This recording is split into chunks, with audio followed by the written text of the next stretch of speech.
que é a integração entre os estudantes de letras da UFBA. De novo, vou fugir a palavra, sortear a ordem. Suspense.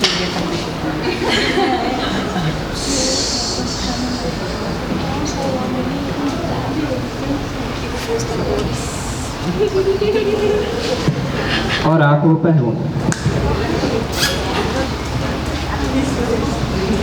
Bom, gente, considerando esses projetos culturais que vocês pensam em implementar e também ressalvando assim, essa questão de horas complementares, a gente pode até emitir, né, enquanto centro acadêmico, algo nesse sentido, mas a regularidade disso depende do Instituto de Letras. É algo que a gente vem trabalhando desde 2020, 2021, 2022, para que essas horas sejam oferecidas. A pergunta que a gente faz aqui é de como que vocês pretendem, o que vocês pretendem fazer de novo em relação à integração dos estudantes, que já não seja feito pela atual gestão, no que se refere à promoção de desempenho de calouros, de atividades culturais voltadas para falar um pouco mais também sobre os programas oferecidos pela UFBA, os cursos pela UFBA que nós criamos, né, em 2021 e 2022, e esses encontros externos e internos de socialização, assim como o apoio a terceiros, como a Atlética, né? O apoio à Atlética, não realização de eventos por eles comandados, digamos assim. Obrigada pela pergunta. A ideia é que a gente estruture a vida cultural do nosso instituto de forma transversal, ou seja, a gente pensa na Rádio UFBA, a gente pensa na organização do sarau semestral, né? A gente pensa em revitalização da vida desse campus também, né? Com a ocupação do espaço dos nossos corpos. Porque a gente percebeu que nesse primeiro ano pós-pandemia existiu um esvaziamento da universidade, então a gente quer construir esse momento de revitalização e reconstrução. Então, assim, para além de reforçar o que já existe, a gente também pensa em inovar mesmo, né? Porque, por exemplo, assim, retomar o que já houve também. Porque a gente tem um membro da nossa chapa que é bem de lá de trás, e aqui em Letras existe um sarau. Esse espaço, por exemplo, aqui, né, tem o quadro ali de Davi Fiuza. Eu não sei se vocês sabem, mas esse quadro ali está desde 2014 e a gente não sabe nem a história dele, mas ele está ali. E a gente recebeu sugestões, né, de estudantes, de professores, para nomear esse espaço, para o centro acadêmico se responsabilizar por isso. Então, essas são dimensões culturais, né, de forma transversal que a nossa chapa enxerga, né, a construção desse espaço. Né, não só através dos sarais, que a gente enxerga como o nosso principal vetor de revitalização da cultura, mas também através da rádio, né, do UFBA e dos outros canais. Diga, Thais, você está toda se regulando aqui para falar. Nem era regulando, tipo, tentando te dar outra dica aqui. Que eu acho que tem uma coisa que talvez eu tenha esquecido, né? Que é o processo que a gente acredita na importância de reforçar as pessoas que produzem artisticamente dentro da universidade. E aí eu coloco dentro do Instituto de Letras, né, que a gente tem muitos cantores dentro de letras e muitos autores dentro de letras, e como fazer com que esses autores tenham contatos, por exemplo, com editoras independentes, obrigada pela palavra, editoras independentes, que essas pessoas sejam ouvidas pelos próprios estudantes de letras, no caso dos cantores, musicistas dentro do campus, botar inclusive esses cantores, musicistas, todos os artistas dentro do Instituto de Letras em contato uns com os outros, inclusive para conseguir produzir arte também em coletivo. Esse é um processo, né, de concepção que demora e demanda tempo. E demanda tempo para além de uma gestão, mas também demanda tempo de uma gestão. Eu acho que é um processo, tipo assim, o que a gente coloca não é uma perspectiva de, tipo, vamos conseguir fazer tudo na nossa gestão. É uma perspectiva de estimular o debate. Dá para escrever? Acabou o tempo. Tranquilo. De estimular o debate mesmo.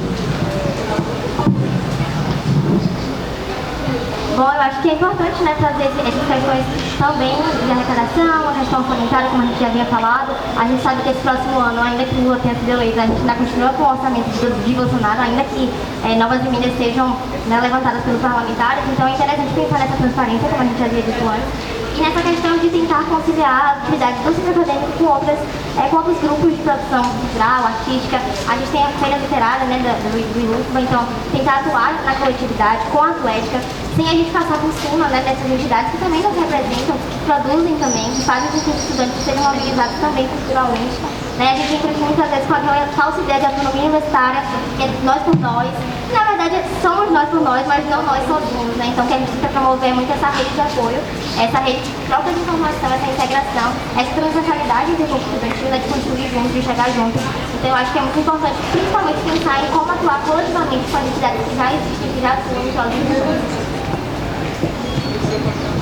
Agora a chapa escrevendo faz uma pergunta do mesmo tema, que é a integração entre os estudantes de letras da UFBA.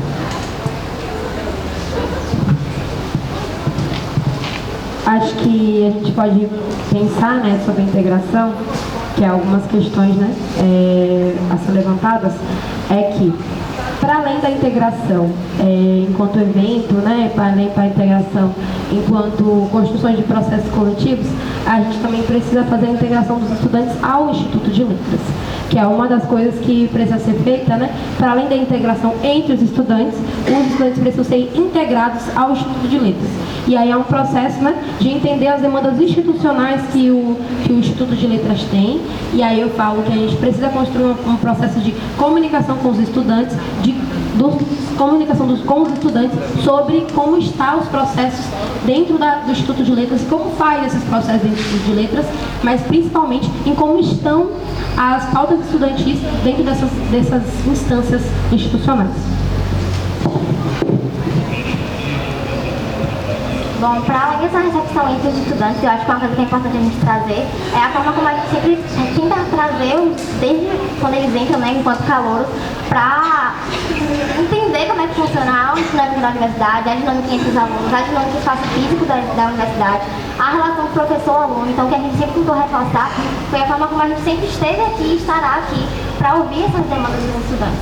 Né? Então, pensar nas ações institucionais do Instituto é também continuar, manter o que a gente vem fazendo e falar um pouco mais sobre o que acontece nos colegiados, na congregação, nos conselhos estudantis, no SEB, né, que é organizado pelo DCE, e também fora das ruas, porque ainda que a gente não consiga, poxa, a gente não vai conseguir dar um repasse socioeconômico ou algo nesse sentido, mas a gente vai lutar ativamente em relação em frente aos corpos, né, a gente vai estar em diálogo com o DCE em relação à questão da assistência estudantil, da residência, né, do auxílio creche, de outros auxílios que a PROEP, né, oferece, de certa forma, e também, continuar?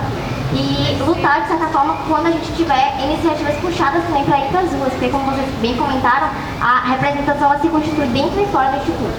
Então, continuar trazendo esses diálogos por meio de ouvidorias também, para que os alunos tragam reclamações, sugestões, a gente sempre levanta essas demandas nas reuniões de colegiado, congregação, para que a gente consiga resolver. Muitas vezes um problema simples é resolvido numa conversa, numa reunião, e muitas reuniões ampliadas, né? Não sei se vocês estão sabendo dos projetos pedagógicos curriculares, né, que são novas matrizes curriculares que vão entrar em letras, foram apresentadas no CEPESC também anteriormente, por meio de reunião ampliada. Então a gente precisa continuar elaborando assembleias. Esse ano a gente chegou já a fazer mais de 5, 6 assembleias, nem sempre com tanta adesão estudantil, mas sempre presente no diurno e no noturno. Então a tendência é realmente continuar. Como o Mari faltou aqui, né? Além dessa integração dentro do Instituto de Letras, integração fora, e da gente estar sempre repassando, fazendo repasse sobre o que acontece dentro da PROAI, né? Tanto nessa chapa quanto a outra, a gente tem pessoas do DCE, então a gente tem pessoas que estão um pouco à frente do debate acerca da assistência estudantil, então a gente está sempre postando quando abre edital novo, postando como é que está, para poder conseguir as vagas de residência, estimulando para que o corpo docente, o corpo discente de letras fique sabendo, informado das questões para poder se inscrever nos editais e também na luta fora da universidade sobre a assistência estudantil, a luta sobre nossas verbas que a gente precisa. Então é uma integração dentro do Instituto de Letras, fora do Instituto também.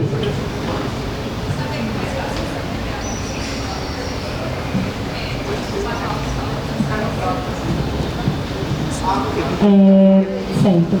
eu queria saber uma coisa, né? Porque perguntamos isso para vocês, muito para saber como é que está acontecendo os processos institucionais dentro do Instituto, porque eu sei, aí falo como membro do DCS, como Aladim, e aí eu falo também como membro do conselho, que é o CAI, que é o Conselho Acadêmico de Ensino. Então, tipo assim, todas as reuniões são importantes, né? É um processo de construção de que cada reunião é uma reunião importantíssima. Como, por exemplo, hoje no CAI, a gente conversou, a gente debateu sobre o processo de que a gente teve uma enorme... os estudantes não foram fazer a heteroidentificação, que tem uma quantidade enorme de estudantes, inclusive do Instituto de Letras, que não fizeram a heteroidentificação. Como é que ia fazer com eles? Eles iam ser eliminados, muitos deles sendo pretos, pobres, e que estão... que fazem parte desse processo. Como é que vai acontecer com esses estudantes que não compareceram? Então, tipo, eu sei que institucionalmente é muito importante o CA estar presente, o DA, porque a mudança do nome vem, independente da chapa que ganhar, né?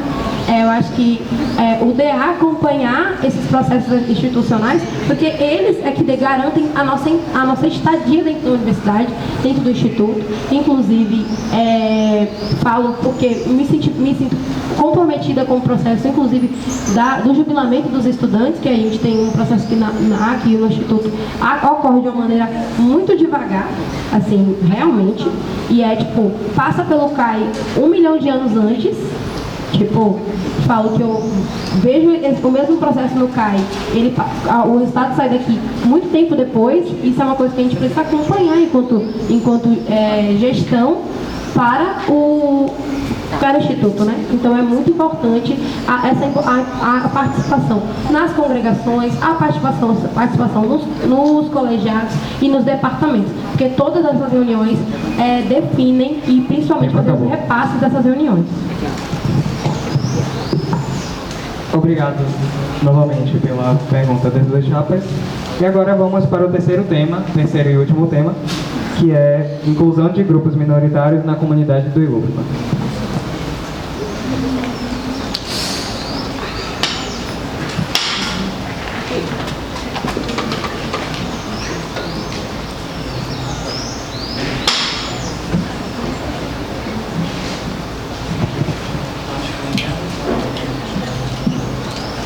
E a chapa que pergunta é escrevendo.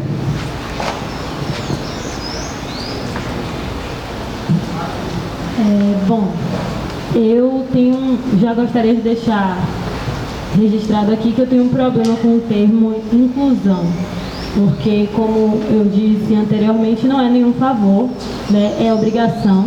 Esse espaço é nosso, né, em sua diversidade de corpos, né? Então eu queria saber quais são as propostas efetivas da chapa Oráculo para o combate às opressões que acontecem dentro do Instituto de Letras. Porque hoje, por exemplo, a gente não tem uma ouvidoria, né, para falar o que a gente passa em sala de aula, e a gente não tem, a gente não consegue, e isso eu estou falando muito enquanto estudante, não só quanto chapa, a gente não consegue, de fato, ter um canal com a representação estudantil para efetivamente combater essas opressões que acontecem no âmbito dessa universidade, não só, mas no âmbito do Instituto de Letras.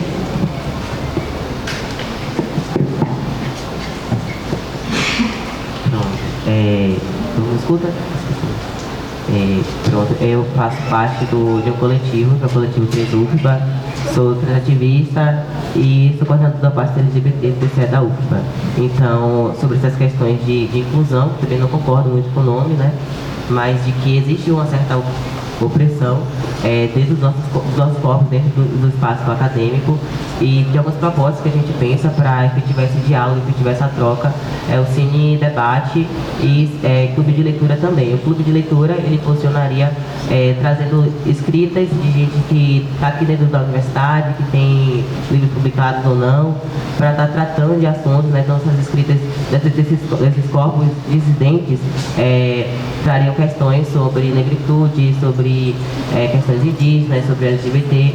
E aí cada dia que a pessoa fosse lá levar apresentar essa escrita, seria um debate acerca disso. Então esse debate não seria fechado entre a gente, seria um debate com o corpo discente, com o corpo docente, com técnicos e servidores também, porque o espaço acadêmico é o espaço de todos, né? Então acho que vai. Eu acho que para além disso a gente precisa entender a importância também da comunicação com o DCE, né? Nesses últimos tempos na gestão a gente sentiu muita dificuldade, na verdade, no diálogo, né? Muitas vezes com a ausência de SEB desse segundo semestre mesmo, o DCE não foi SEB, então essa reunião do CAI hoje a gente só está sabendo porque tem vocês dois, né? Enfim, representantes lá do DCE, mas até então tem uma reunião marcada para amanhã, mas que hoje, que até então, mas enfim, teve duas assembleias, SEB mesmo não teve. Então acho que essa questão da discussão sobre assistência e permanência estudantil e também sobre combate às opressões é muito também do diálogo com os estudantes, com o DCE, com a implementação da nossa ouvidoria que a gente já vem colocando em prática desde esse ano, não exatamente a público, né? Ela tem sido organizada virtualmente para que a gente possa protocolar essas denúncias, recolher datas, horários de denúncia para que a gente possa entrar em contato. E dialogar isso também com os colegiados, com as congregações e instâncias, né, que competem a esse sentido, inclusive com o NAP, né, conversar e entender o que já existe, porque o NAP já oferece alguns espaços para pessoas neurodivergentes, né, a adaptação de materiais no início dos semestres também, a gente tem um contato por lá também, então entender que a gente não vai conseguir fazer, colocar em prática coisas que dependem de orçamento da universidade, você não tem essa arrecadação de fundos, pelo menos até então a gente não tem. Então, entender a importância do diálogo com as unidades que já existem, que já representam os espaços que eles já oferecem e cobrar do DCE também uma postura mais ativa, uma comunicação mais efetiva. E eu acho ótimo que as duas chapas tenham um representante do DCE para que a gente possa efetivamente trazer essas questões, não apenas o estudante denunciar, mas e a partir daí o que a gente vai fazer? Entrar em contato com os colegiados, com as congregações, com o DCE, para que o DCE possa repassar para as pró-reitorias, para a reitoria, para que a gente possa tornar essa denúncia legítima e, né, viável de ser combatida.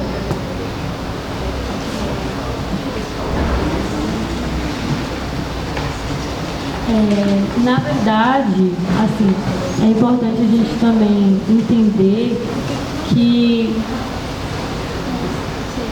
a gestão, no âmbito do Instituto de Letras, precisa se responsabilizar pelo que acontece dentro de letras, né? O DCE, assim como uma gestão acadêmica, né? Uma gestão de centro acadêmico e futuramente diretório tem limitações, o DCE também tem, né? Então, a gente, enquanto diretório, enquanto centro, o que a gente pode fazer em termos de pressão? Entende? De pressão para combate às opressões, porque inclusive eu estava aqui na última sessão aberta que teve com o professor Samuel Vida, a professora, esqueci o nome dela, Ana Lúcia, responsável pelo grupo Rasuras, e a professora de Biologia, Ana Darina, também estava presente. Né? O debate de assistência estudantil, o debate de história afro-brasileira e indígena, o debate sobre capacitismo, o debate sobre LGBTfobia, sobre gênero, sexismo, racismo, etc, etc. Ela entra, né, na Lei 10.698, se não me engano, né, a lei que preconiza isso, ela entra aqui também. Né? Então a gente precisa, de fato, né, enquanto estrutura acadêmica e estrutura de representação estudantil, se mobilizar para que isso aconteça aqui dentro. Né? Não é só delegar funções e protocolar denúncias, mas efetivamente se mobilizar para fazer pressão, né, para que isso não...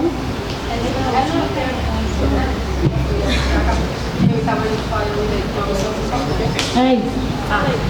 Bem assim, bem pequeno, né? Fazer pressão para combater as opressões. Já foi. É isso que eu ia falar.